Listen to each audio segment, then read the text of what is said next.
Bad news for Justin Trudeau everywhere. Put this story up yesterday. Actually, it came up today in the Post Millennial, my article about how Justin Trudeau is getting nothing out of this budget in the poll. 40% gave it a thumbs down. Only 17% of those polled by Ipsos, which tends to have a bit of a liberal bias, only 17% said they liked the budget. Most people hated it or said it really wasn't going to help them either way, help them or hurt them. So this is not a successful budget. It's playing against Justin Trudeau.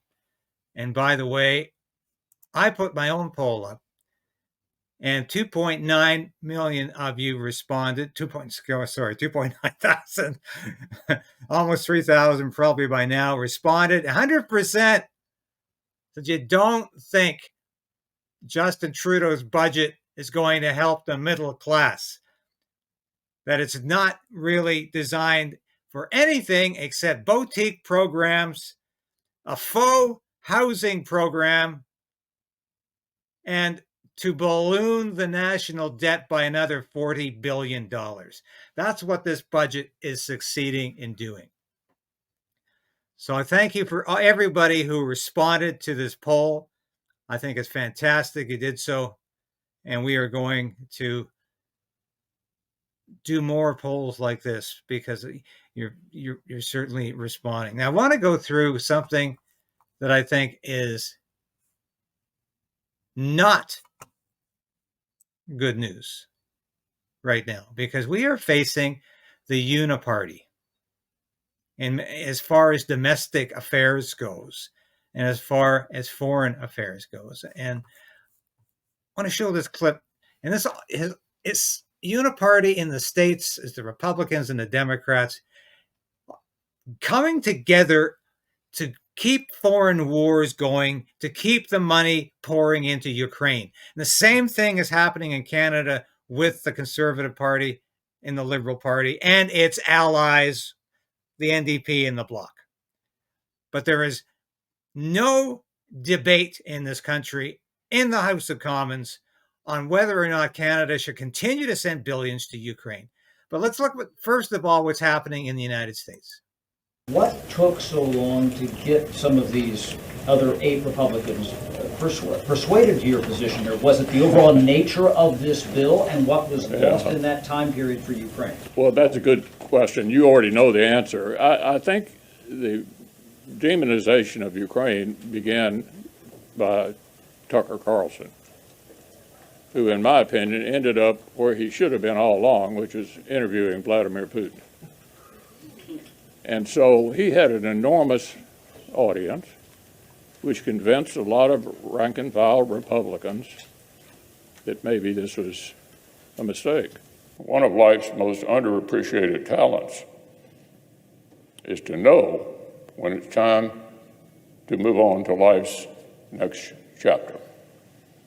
So I stand before you today, Mr. President, and my colleagues, to say this will be my last term as Republican leader of the Senate. As I said earlier, I'm not going anywhere anytime soon. There are many challenges we must meet to deliver for the American people, and each will have my full effort and attention. Bipartisan cooperation and a string of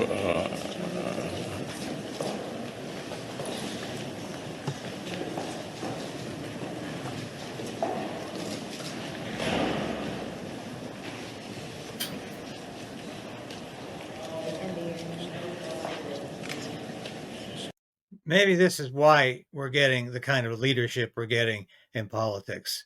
People are staying way past their best due date. Are you good, Mitch? Okay, Mitch. Just checking. Anything else you want to say, or should we just go back to your office? Do you want to say anything else to the press? Yeah, What took so long? that's pretty bad. That's embarrassing to see. But somebody in that kind of physical condition, and that applies to President Joe Biden as well, should not be in office anymore. is obviously incapable of making rational decisions, and they're not making rational decisions on Ukraine. Oh, one voting present. So the Congress and this has voted overwhelmingly to give $95.3 billion to Ukraine, Israel, and Taiwan. 61 billion alone to Ukraine. And watch the reaction here. I missed it, but thank you. Okay. Waving flag.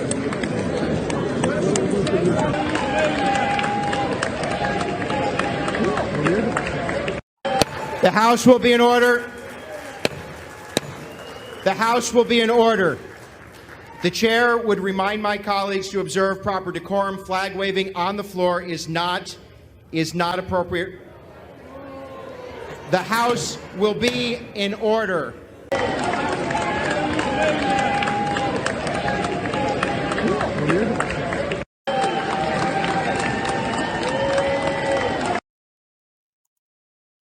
All right, we'll get to Canada in a minute here, but I wanted to show you a slide about how much money is going to Ukraine. Like they just 95.3 billion, as I just reported, in total to this in this foreign aid package, military assistance package, 61 billion of it to Ukraine. This is just the latest installment. And it is absolutely mind-boggling how much money is going to Ukraine and for what reasons.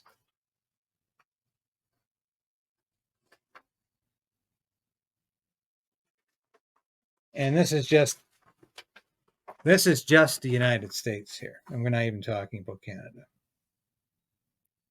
113 billion US total money sent to the Ukraine war since 2022.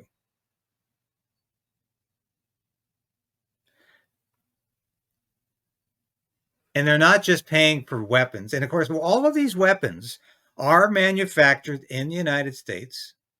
So the US is simply dispersing money to the military industrial complex, dispersing money to the armaments manufacturers, which in turn are contributing to a lot of the election war chests of these congressmen and senators who are voting to spend the money. It's a revolving door. Yes, it is.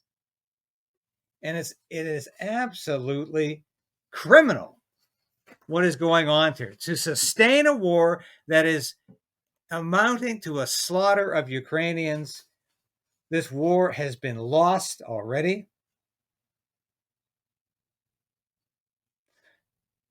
And you look at some of the things, for instance, that Canada is funding. Now, Canada, it's always a 10% rule. Canada is about 10% of the United States in terms of population, in terms of our national debt, in terms of our annual deficits. Now we're about 10%, almost exactly 10% of what the United States has given to Ukraine, $13.3 billion. And we gave another almost $3 billion to Ukraine in the last budget. And it just goes on and on and on. Let's just read some of these things. Allocation of development funding. This is all going to Ukraine, not to Canada. $50 million for the Canada International Finance Corporation facility for resilient food systems. We are telling farmers in Canada you can't use fertilizer. We're strangling agriculture in Canada, but we're somehow doing our best to enhance it in Ukraine. Once again, just like the United States, Congress is not interested in securing its southern border in the United States, but of guaranteeing the integrity of the Ukrainian border. So Canada is not interested in helping Canadian farmers, but Ukrainian farmers are a different matter. $10 million for reinforcing essential mental health services. Yet we're cutting off mental health services in Canada. We're cutting off that kind of disability. $10 million supporting local development and reconstruction efforts in Ukraine's Hamerdas. 4 million support the Ukrainian reform in government. And this is a government that is authoritarian. They just canceled their presidential election. What kind of hypocrisy does that amount to? New contributions for a total of $22.5 million from our commitment of $352.5 million. $10 million for the World Food Program to support immediate food needs through in-kind food assistance, multi-purpose cash assistance, and humanitarian logistics. $5 million for the United Nations Refugee Agency. $4 million for the Ukraine Humanitarian Fund. $3.5 million for the International Committee of the Red Cross to provide protection, emergency relief, and other essential services and to promote international humanitarian law. $4 million building counter-nuclear smuggling capabilities. $4 million gender-inclusive demining for sustainable futures in Ukraine. I don't even know what the hell gender-inclusive demining is. I don't think the Liberal government, I don't think Justin Trudeau knows what that is. $2.5 million community-based protection and effective civil-military engagement in Ukraine. $2.4 million demining sustainability support. It just goes on and on. $2 million rescue and resilience for Ukrainian civil society. German Marshall Fund. What is that? $1.5 million Geneva International Center for Humanitarian Demining Support Program for Ukraine, in addition to the previous gender inclusive. And on and on and on and so forth. We are spending billions in Ukraine, and as a result of this, as a result of spending billions in Ukraine, we're creating inflation in Canada, and we're ballooning our national debt and our annual deficit, just as the United States is. There's a problem with priorities here, and it's because there's no debate in the House of Commons about this. So I started off this episode today by applauding what Pierre Poilievre did by joining a carbon tax and being a human being and demonstrating that he's an ordinary Canadian too. He needs to take a second look at the Conservative Party's slavish support for Ukrainian assistance, for keeping this war going, because it's only keeping the coffers of the military-industrial establishment full, and it's only killing Ukrainians as the war grinds to its inevitable conclusion of Ukrainian defeat. And in the process, as we continue to provoke this war, as we continue to pour money into the black hole of Kiev, what do you think is happening? We are getting closer and closer to a nuclear war, closer and closer to putting NATO troops on the ground in Ukraine, where they will be in direct opposition to Russian troops. And when that happens, folks, when shots are exchanged, when armaments are exchanged between Russia and NATO, we are at war, and that war will very quickly escalate into a nuclear confrontation. This has been the conclusion from day one, when we decided to stick our nose into this conflict, and NATO decided it was going to do something about this. It was going to let the Ukrainians fight the war, but we'll finance it until the bitter end, until the last Ukrainian body is dead. Now, that is not only a sick way of fighting a proxy war, it is a surefire way to inevitably ensure that Canadian, British, French, or American troops eventually land up in Ukraine fighting Russian troops, and it goes from there. This is a recipe for catastrophe. I've said that from day one. We need a ceasefire in Ukraine. We need to stop the war. We need some sanity. And we need to stop spending tens, hundreds of billions of dollars to keep this war going, because it is doing nothing. Because the money is not just going to the armaments industry. All of this other administrative assistance we're giving Ukraine is going into the pockets of corrupt politicians, oligarchs, and people like Volodymyr Zelensky, the president, who is buying yachts, mansions, and stuffing it into Swiss bank accounts. That's where our money is going. And that's what we've got to stop doing.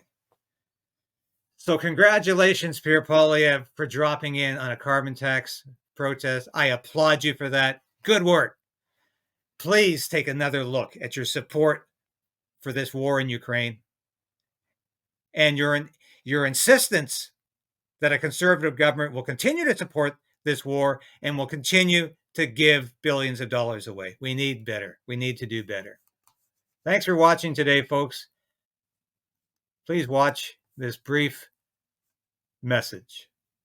Thank you for watching this episode of Stand on Guard and being a part of the KRAYDEN'S Right channel. If you've watched this episode to this point, you've watched it all. And that's really important for a small station like this. We always say subscribe, hit the bell, be a part of the KRAYDEN resistance. Resolve to resist. That's what we're doing. And if you become a subscriber, if you're a supporter of this station or a member through Substack, through YouTube, and now you can be a local as well, that's so important to us because I couldn't do this without you. I made a decision to become an independent journalist about a year ago because I wanted to bring all of my experience in the military, in journalism, to you. I don't promise anything I can't deliver. I don't offer clickbait. I offer truth. The truth is out there, and it's my job to bring that truth to light and to you.